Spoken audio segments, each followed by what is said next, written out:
Sejam bem-vindos! Hoje a gente estreia um espaço novo na Jovem Pan. E eu já vou avisando, não é um lugar para conversinha ensaiada, para fazer média e definitivamente não é um lugar para quem tem medo de falar o que pensa. O In Off nasce para isso, para a gente falar de carreira, de bastidor, de queda, de sucesso e de polêmica. E sim, para mexer onde muita gente prefere nem encostar. Eu sou Mari Cantarelli e te convido a entrar comigo nesse primeiro episódio para descobrir o que artistas, atletas, influencers, políticos e todo tipo de figura pública têm a dizer quando as luzes da cena principal se apagam. Esse é o In Off. Cadê a eutanásia na minha possibilidade? A morte assistida? Os seus fãs não estão revoltados com a finitude da Sepultura? O que os fãs pensam é problema deles. Maravilhoso! Metal é barulho, não é música. O metal é barulho, mas é uma forma de música.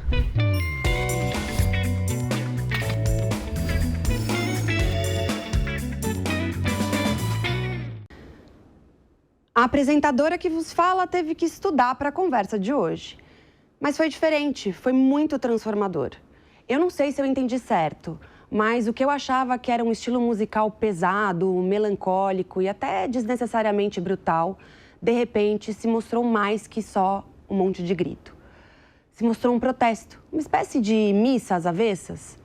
Enquanto o mundo mais do que nunca convida a gente a sorrir no Instagram, protagonizando vidas que a gente não tem, o metal há tantas décadas responde com distorção. Eu chamava de sombrio, mas talvez seja só honesto.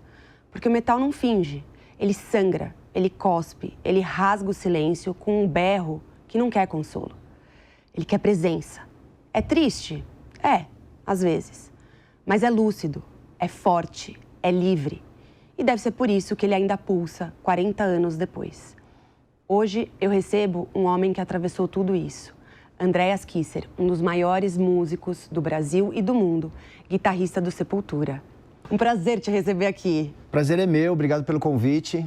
E acho que é a primeira vez que eu venho aqui nessa casa assim para fazer uma entrevista e estou feliz. Jovem Pan faz parte da minha história do futebol. Que legal, muito bom. Começa me contando a sua história. Qual é a sua história com a Jovem Pan? Não, eu ouvia rádio, né? Eu sou fanático pelo futebol, sou São Paulino. São Paulino, né? E naquela década de 80, né? 80, 81, 82 principalmente, eu vi muito José Silvério, né?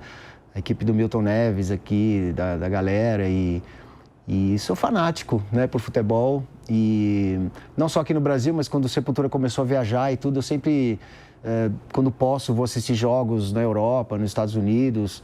Eu também fui para 2 Copas do Mundo, né? Eu vi em 94, estava lá com a minha família, os amigos, a banda, né? Para ver o Brasil campeão do mundo. E é uma paixão nacional, né? O futebol realmente é uma coisa fantástica, que em qualquer parte do mundo que você vai, ele é conhecido. E o Brasil tem essa identidade com o futebol, né? É fantástico. Exato. Agora a música também. Vou começar, música também, obviamente, sem dúvida. Eu vou começar falando de heavy metal, porque eu comentei um pouco na nossa abertura que eu tive que estudar, entender um pouco o que é o heavy metal e eu fiquei positivamente surpresa. Eu não tinha ideia da profundidade que o movimento heavy metal e da história que é contada, das narrativas, da profundidade, do grau de crítica social, política que está por trás do heavy metal. E eu queria entender aonde isso te toca. Por que o heavy metal para você? Você começou porque você gostava do estilo, né? Curto ouvir esse tipo de som. Ou vem de um lugar mais profundo, de um preenchimento diferente? Eu acho que dos dois, né? Assim, na minha casa sempre teve música, minha mãe tocava um pouco de acordeon. Eu comecei a tocar violão por causa do violão da minha avó, né? Minha avó veio da Eslovênia depois da Segunda Guerra Mundial, vieram para o Brasil começar uma vida nova. Ela trouxe o violão com algumas músicas que ela cantava. Então, desde que eu nasci, eu via minha avó tocando, né? Ela sabia 4, 5 músicas folclóricas ali, né? Da região. E com o violão dela que eu comecei a tocar música, né? O meu objetivo era tocar Starway to Heaven, do Led Zeppelin. Maravilhoso. Quem que era um objetivo impossível na época, Eu passei né? por isso quando eu estudei violão também. Eu sou péssima para tocar violão, mas o lance eu da já pestana, passei. né? Aquela da pestana que muita gente desiste ali, Isso, né? é ali que começa. Você vai ver se vai ter calinho aqui ou não vai ter. Starway to Heaven já começa ali. Mas, enfim, eu tive minhas primeiras aulas com uma vizinha da minha avó, que chamava professora Denise, né? Ela me ensinou os acordes principais, os Mi maior, Ré, enfim. E eu aprendi, a primeira música que eu aprendi foi o Planeta Água, do Guilherme Arantes, né? Olha só. Comecei com a música popular brasileira. Eu saía da aula e ia para minha avó com o violão dela e ela era a minha primeira cobaia, né? De ouvir as coisas que eu aprendi e tudo. E ela foi a minha primeira que realmente me estimulou. Minha avó tinha um espírito artístico grande, a minha mãe também pintava, né? Década de 70 ela fazia exposições de pintura e tudo. Então a arte sempre teve muito presente em casa, né? E o rock veio muito pelo Kiss e o Queen, né? O Queen veio para o Brasil em 81, o Kiss em 83, que foi um show que eu consegui ir. Em 81 minha mãe não deixou eu ir, que era muito novo, enfim, fiquei bem frustrado naquela época. Mas ver o Kiss realmente mudou minha vida, né? De ver aquilo de perto, no estádio do Morumbi, um estádio do meu time, né? Ver aquilo de perto, sentir aquela labareda do fogo, pintura. Eles tinham um tanque, né, de guerra, assim, que a bateria ficava em cima. Ou seja, você acha que essa coisa mais da performance... De sentir aquilo ao vivo, sabe? Aquilo foi maravilhoso. E logo depois veio o Rock in Rio, né, em 85. Eu, minhas irmãs, meu pai levou eu e minhas irmãs para assistir. Ozzy Osbourne, Whitesnake, Iron Maiden, né, o AC/DC, Scorpions, todas essas bandas assim que me fizeram seguir esse caminho, né, são os meus ídolos. E o Rock in Rio realmente abriu as portas da América do Sul num período de democracia, de redemocratização do país, né, aquela coisa do Tancredo Neves, foi um momento muito especial para minha idade também, né, de adolescente, crescendo nesse clima de liberdade, rock and roll. Você vê o Paralamas, apareceu através do Rock in Rio, o Kid Abelha, toda aquela cena do rock nacional, né, que explodiu a partir dali, né, da democracia, liberdade de expressão e etc. E acho que eu participei muito disso. O Sepultura nasceu ali também, né, em Belo Horizonte, com os irmãos Cavaleira, o Paulo Xisto, que começaram essa banda, né, junto com o Jairo Guedes também. E eu entrei na banda em 87, já fazendo banda de heavy metal com amigos de escola em São Paulo. Mas os meus amigos, eles não estavam muito assim, a fim de seguir essa carreira, né?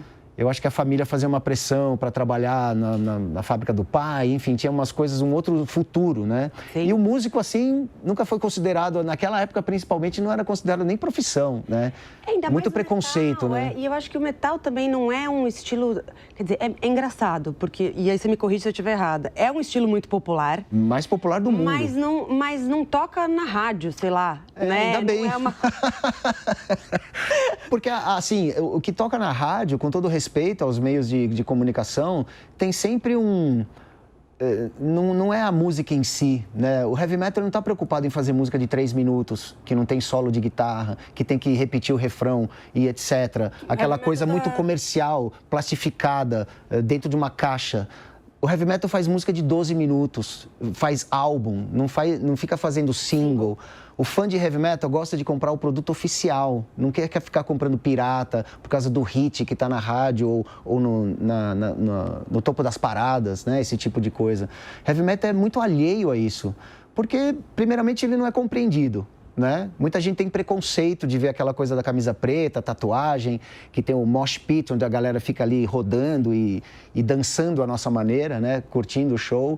Mas o heavy metal é muito família, o heavy metal passa de pai para filho realmente, de tradição, de vinil, de camiseta, que é muito importante. Heavy metal dá muita importância à capa do disco, à arte, ao artista que faz a capa. Né? Com o heavy metal eu aprendi sobre história, sobre religião, sobre... física, sobre ciência, sobre tudo, sobre a morte, né? O heavy metal sempre falou da morte de uma maneira muito tranquila e de uma maneira direta, sem medo, né? Tranquila? Você acha tranquila? Tranquila, sim. Ou você acha que é mais honesta do que tranquila? Tudo bem, mais honesta que tranquila, sem dúvida, sem ter medo, tem uma certa, assim, eu acho um estilo muito corajoso. Ele tem, no fim, eu fiquei achando que tem até a ver com um pouco da proposta do nosso programa, porque é de tentar arrancar um pouco de uma forma mais visceral o que você quer falar. Sim, o que você tem para falar, sem nenhum filtro, sem nenhum tipo de, né, de melindre. Exato. Não tem que ficar pisando muito em ovos. Então, se eu quiser berrar, eu vou berrar. Se eu quiser solar, eu vou solar. E aí, acho que tem uma... É liberdade. Eu acho que o heavy metal é liberdade de você ter o cabelo comprido. Você vê o vocalista Rob Halford, que é o vocalista do Judas Priest, homossexual, que alguns anos atrás veio publicamente, né, declarar a sua homossexualidade, e você não viu ninguém cancelando ele. ou queimando disco, ou boicotando show, nada disso. Uma banda que chama Life of Agony, em Nova York, também o vocalista chamado Kit Caputo, ele também trocou de gênero, né? Hoje ele é mulher, eu não lembro o nome agora que ele escolheu, mas mudou, tá na mesma banda, com os mesmos fãs. Muita banda de mulher dentro do heavy metal que está crescendo cada vez mais, essa inclusão, sabe? O Derek sendo vocalista negro no Sepultura, que a gente colocou ele em 97, que não tinha muito ainda esse discurso de inclusão e de cota e etc. Porque o heavy metal ele nunca viu problema nisso, pelo contrário. Eu acho que... Por exemplo, a influência que o Sepultura trouxe da música brasileira, da percussão, da viola caipira, o Metallica colocando a influência da música country americana no heavy metal, bandas da Escandinávia e de outros países que botam da cultura local dentro do heavy metal, que faz o heavy metal se expandir, ser um estilo que é quase como uma MPB, como um rock, né? Que se adapta a várias tendências, a vários estilos diferentes, né? E pô, Sepultura já foi para 80 países, né, no mundo inteiro. Alguns desses países, eu vi você comentando isso em outras entrevistas, vocês tiveram shows cancelados. No Egito, intervenções no Líbano. Porque o próprio governo não aceita, né, esse tipo de expressão artística. E vi você falando muito do Irã, que é um dos públicos mais aficionados, né? Tem muito fã, realmente. Como é que chega num lugar onde não pode chegar? Como é que chega? Essa é a grande pergunta. Porque a música, ela não tem fronteira. Aqui no Brasil mesmo, a gente recebia na década de 70, 80, né? Quando o heavy metal começou, bem no começo da década de 80, a gente tinha aí a Woodstock Discos, né? Que é do grande Valcir Chalas, que trouxe... Ele trazia 1, 2 cópias de discos e a gente ia lá fazer uma vaquinha para comprar um disco e fazer cópia em fita cassete para todo mundo, né? Então não era uma coisa muito fácil de você chegar. Por isso mesmo tinha uma magia, né? De quando a gente conseguia algo oficial, de vocês ouvir uma banda pela primeira vez e tudo. Isso que estimulou, pelo menos a mim e os meus amigos, né, de banda, a ter banda, né? Agora, você comentou que numa entrevista que já faz um tempo, porque era uma entrevista que eu assisti, que você deu logo após a pandemia, e que eu achei muito interessante você ter dito, a gente conversou isso rapidamente nos bastidores aqui, mas aqui a gente traz o bastidor para você ouvir. Que a pandemia te mostrou que você podia ter rotina, que era uma coisa que você não estava acostumado a ter, ou era uma rotina tão caótica, né, que não tinha cara de rotina, mas que também você se descobriu pai, filho, esposo, outros papéis que normalmente eu acho que os homens eles já são tão identificados com o trabalho, né, com a vida assim profissional, que é comum. Independente de tudo, é comum até para o homem ter menos espaço em outras áreas da vida. Ele se desenvolve menos, talvez, como pai, como outras coisas, porque ele é muito identificado com o trabalho. E aí você falou, eu me descobri, né, um pouco mais na pandemia, porque foi forçado a ter uma rotina e ser pai, ser... E foi uma coisa também... O que você viu? O que você viu no espelho? Quem que você conheceu, né? Além depois de parar de beber, que você falou que foi uma descoberta. Parar de beber foi no dia 1º de março de 2020, né? Alguns dias antes da pandemia acontecer, a gente estava se preparando para ir para os Estados Unidos numa turnê. O disco Quadra tinha acabado de sair, já tinha feito divulgação, a turnê estava pronta e 2 dias antes da gente viajar, o mundo fechou, né? Daqui 3 meses volta, e depois daqui 3 meses volta. E a gente se readaptou, reinventou a banda, né? Ficamos em casa, fizemos um evento que chamava Sepulquarta. Toda quarta-feira a gente tinha contato com o fã, a gente tinha um Q&A, né? Pergunta e resposta. E a gente fazia uma performance da música do Sepultura em casa mesmo, montava um clipe, né? E fazia isso, né? Isso salvou a banda, né? De continuar trabalhando e principalmente mentalmente, né? De manter ocupado, e a cada quarta-feira era um trabalho fazer aquilo e tudo. Saiu um disco, inclusive, disso, né? Com todas as performances que a gente fez. E depois veio o diagnóstico de câncer da Patrícia em janeiro de 2021. Todo o processo, eu agradeci demais estar em casa, meu. A pandemia foi fundamental para eu passar esse processo do lado dela, sabe? De todo o processo de quimioterapia, as cirurgias que foram brutais e o processo todo de dor e de foco. Foi um processo muito doloroso, mas muito lindo também, sabe? De eu estar do lado dela nos momentos mais difíceis da nossa vida, né? Em 2022 já comecei a voltar a tocar e etc. E ela deu uma piorada e eu tive que sair da turnê do Sepultura para voltar, para ficar os últimos momentos com ela. E Quanto tempo durou essa... foi 1 ano e meio, desde o diagnóstico até o falecimento, né? E a gente estava em pandemia, tudo fechado. Em 2021, aquele fechado da maneira brasileira, abria, fechava, né? abria, fechava. Tipo, ia e vinha e não sei o quê. Mas eu tive esse processo de ficar com ela, né? E com os meus filhos e me redescobrir também, sem o álcool, né? De passar por um processo mais brutal da minha vida. Se eu tivesse o álcool como opção, teria sido um horror, né? Que eu não estaria encarando nada, eu teria só amortecendo situações onde eu ia perder a oportunidade de aprender algo, sabe? De viver, de não ter medo da morte, de não ter medo da situação, de não se sentir uma vítima, mas agradecer que tudo acontece por um motivo, sabe? Tudo acontece para que você possa realmente evoluir. Se a vida tem algum sentido, é um processo evolutivo, é um processo de educação, um processo de autoconhecimento, né? E quando você olha para dentro, você realmente inspira o universo, você inspira as pessoas ao lado, sem uma retórica política ou tentar convencer ninguém. Cada um vai mudar por dentro, de dentro para fora, né? E é uma experiência que aconteceu comigo, né? De mudar hábitos, de mudar conceitos e passar por esse processo, encarar a morte de frente. E aí, você me corrige se eu estiver errada, você foi o primeiro a dar o passo ali de abrir a conversa sobre Sim. a finitude, inclusive dessa história brilhante que vocês fizeram com Sepultura. Sem dúvida. E você acha que isso interferiu nesse processo? Sem dúvida. E de uma maneira muito positiva, sabe? A morte da Patrícia, se eu já admirava a minha esposa na vida, na morte, puta, não tem nem adjetivo. Ela foi uma pessoa gigante, mano, sabe? Que não se apegou a nenhuma superstição. Ela não tinha nenhuma máscara. Até o último momento ela foi ela, preocupada com os outros. Não esquece de pagar a conta, tal, não sei o quê. Ia e vinha e não sei o quê. E eu lá, assim, totalmente despreparado como cidadão brasileiro para falar com o hospital, para falar com o médico, aprender um monte de coisa sobre o cuidado paliativo, saber que nem 10% dos hospitais brasileiros tinha equipe de paliativo. Aquilo me causou uma revolta, mano. Por que eu não posso falar de eutanásia? Cadê a eutanásia na minha possibilidade? A morte assistida? Né? Recentemente a gente teve o Antônio Cícero, que teve que sair do Brasil para exercer um direito de escolha. De morrer com dignidade. Um direito de escolha com dignidade. Por que o brasileiro tem que sair do país para fazer isso? Nós temos totais condições tecnológicas e intelectuais para fazer isso aqui. As pessoas têm muito medo de desmontar certos estereótipos que elas mesmas se colocam. E de falar sobre o assunto. Você sabe que eu mesma sou uma pessoa... Eu sempre evitei... A minha mãe é engenheira e é formada também em Direito. E essa sempre foi uma conversa. Quando ela fez o segundo curso de Direito, que eu também me formei em Direito, além de Publicidade, ela fez um trabalho sobre o direito de morrer com dignidade. Era sobre eutanásia.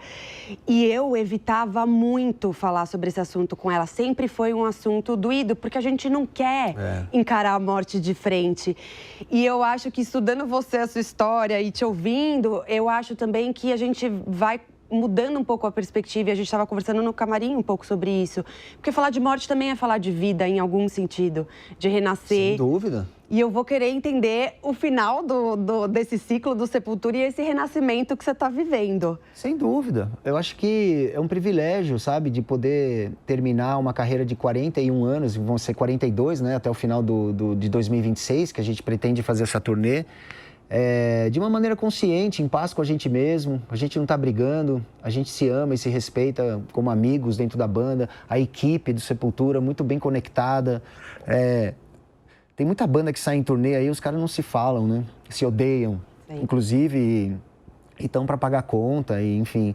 Eu acho que já passei por esse processo algumas vezes. É terrível você estar longe da família, longe do seu país, e ainda lá brigando e se sentindo, né, miserável na turnê, né?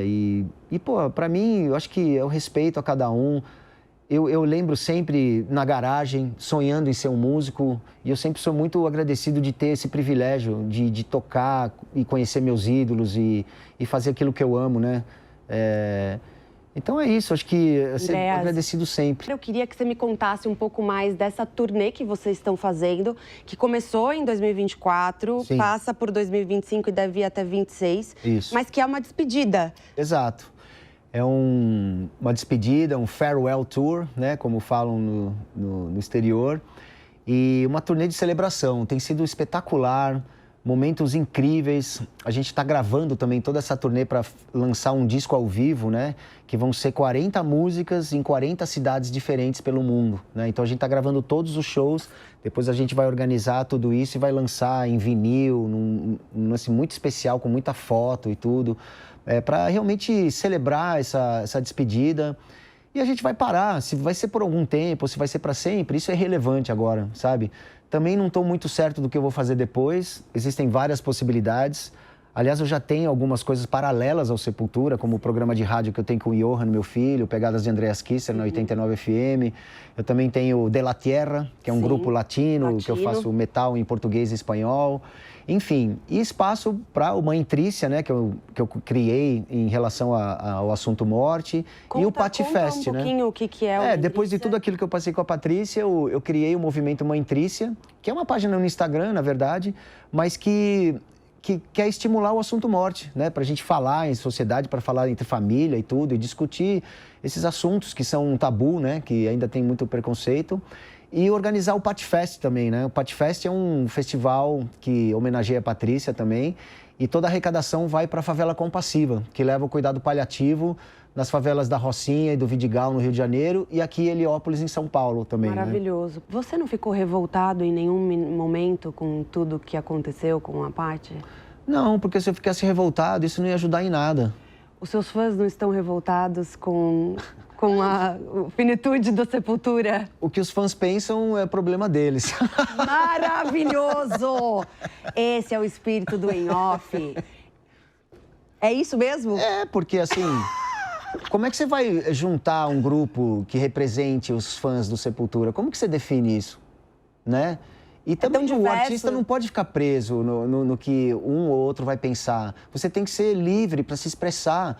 E quem se conectar com aquilo de uma maneira que goste ou até que odeie, tá ótimo. A arte, ela tem que cutucar mesmo, né? Eu vou aproveitar que você falou isso para chamar um quadro que é a verdadeira tradução simultânea. Eu vou te trazer uma frase que você disse no passado, que eu quero que você reavalie, ou então reafirme. Oh, God! E ela tem tudo a ver com o que a gente acabou de falar, que é o seguinte, abre aspas, com todo respeito, mas eu quero que o fã se foda. Como é que você vai fazer arte e música pensando no fã? Exatamente isso. Acho que cada palavra aí eu reafirmo, porque...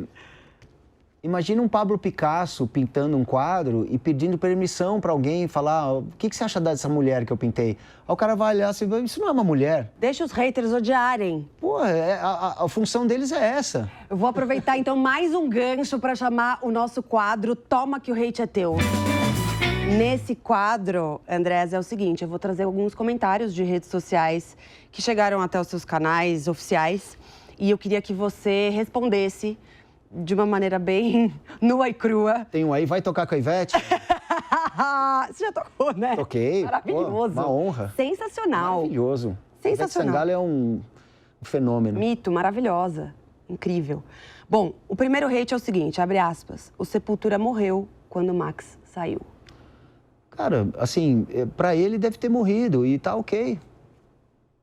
Eu acho que o que ele pensa tá ótimo. Eu acho que expresse sua opinião, sabe? Para mim não me importa, verdade, a opinião dele, entendeu? Porque eu faço o que eu faço, né?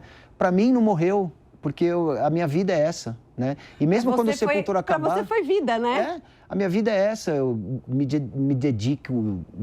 dedico até hoje. E mesmo Sepultura parando, o Sepultura não vai acabar. A gente tem muita coisa acontecendo no nome Sepultura que não seja turnê e tocar e fazer disco, né? Agora eu vou ler o hate número 2. Ok. Que é, abre aspas, metal é barulho, não é música. Metal é barulho, mas é uma forma de música. Assim, o barulho, a música já é barulho, né? É um barulho harmonizado, a gente tem certos conceitos e... Né, a possibilidade de ouvido que a gente tem, de frequências de grave e agudo, dentro desse mundo, né, limitado, dentro das nossas referências, qualquer coisa pode ser arte. Tem alguma coisa que te irrita, assim, no jeito de fazer música de hoje em dia, de rede social, de como hoje é a interação entre público e e banda, e musicista, e músicos, e etc? Acho que isso não me irrita nada, assim, mesmo porque eu não dou muita atenção a isso, sabe, ao que estão fazendo, sei lá. Eu nunca fui um caçador de novidades. Eu deixo a música chegar naturalmente. Aliás, eu gosto de ter influência musical fora da música, né? Ler livro, ou sentar e ver uma paisagem, enfim, escutar um som natural, sabe? Eu não gosto de ficar com headphone toda hora, assim. Tem gente que, né, tá no avião, tá na van, tá no hotel, tá sempre com headphone, assim. Eu gosto de escutar o ambiente. Andréas, pra gente fechar aqui o nosso papo, você que falou que não tá caçando novidades, eu queria entender de você o que fica, né, depois que tudo isso passa, de tanta coisa que aconteceu aí nos últimos anos e esse seu momento de encerramento, ainda que seja, né, uma fase longa, que vocês estejam fazendo isso com muito respeito, com muita calma, com muita... Mas, assim, quando acaba, quando as luzes do palco apagam, né, quando termina, o que vem? O que sobra? The Remains. The Remains, boa. Estamos beneath the remains. Beneath the Remains, o que tem? Não sei, não sei se é uma sobra, acho que é um todo, não tem sobra. É 100%, sabe? É viver a arte. A arte é fundamental para unir as pessoas. O heavy metal, ele é o estilo mais democrático que tem, mais inclusivo que tem, mais popular que tem no mundo. O que você está me dizendo eu não termino consumido, eu termino inteiro. Exato, inteiro. Completo. Não tem sobra, tem um todo. Ou é tudo ou é nada, né? Você tem que se colocar na situação e ver como um privilégio coisas que acontecem na vida e não tentar ficar evitando certas coisas, principalmente assuntos polêmicos, né? E sei lá, assim, viver um passo de cada vez, né? Eu acho que investir em você, saúde mental, terapia, exercício, nutrição, sabe? Ver o que você está comendo. Hoje em dia tem muito veneno, né? Muito lixo para a gente comer. E há possibilidades, né? De a gente voltar a ter uma alimentação um pouco mais saudável. Enfim, em vários aspectos, né? Leitura, o que você está lendo amizades. De bom? Para indicar? Putz, eu tô lendo algumas coisas. Eu tô muito interessado nessa coisa da consciência como sendo uma coisa universal, né? A consciência das plantas, tudo que é vivo tem consciência. Não é uma coisa que nasce do cérebro, né? Não é um privilégio humano, vamos dizer assim, né? Então isso tem me interessado muito sobre... E os assuntos morte também, é uma coisa que eu leio muito. Estou lendo muito Sêneca agora, né? Que fala isso já há 1000 anos atrás, sei lá quanto tempo, que fala sobre a morte. Ele escreve várias situações, né? Cartas para mães e pessoas falando sempre desse assunto de suicídio, de um monte de coisa, né? Que é muito interessante também. E cara, tem um livro do Rick Rubin também, né? Que é um produtor fantástico, que é um livro espetacular para qualquer artista. Não somente músicos, mas é um livro onde ele é muito mais profundo do que as tecnicalidades e estilos, né? Ele vê a arte como uma expressão humana realmente, e é espetacular. Andréas, obrigada. Eu tenho vontade de ficar aqui para sempre, conversando 3 horas. Sempre não. Sempre acaba. Então, vou falar de novo. Andréas, eu tenho vontade de ficar aqui por 3 horas. Beleza. Vamos deixar um espaço bem delimitado também, para a gente não... né? Mas conversando com você, porque assim, é tanta coisa que a gente tem para falar e é tão bom te ouvir, é tão inspirador. Então, obrigada por ter topado esse papo. Eu que agradeço o espaço aqui, parabéns aí pela iniciativa e eu agradeço muito ter sido convidado e a conversa foi muito boa. A próxima a gente faz uma de 3 aí, tranquilo. Fechado. Queremos um podcast do In Off, que é a continuação, hein? É isso aí. É isso aí. Obrigada, Andréas. Obrigada. Valeu. E para você que nos assiste, obrigada por acompanhar esse primeiro episódio. Na semana que vem, a gente tem mais carreira, mais história, mais bastidor, mais polêmica, porque aqui a gente não tem medo de colocar no ar o que os nossos convidados só contam em off. Até a próxima!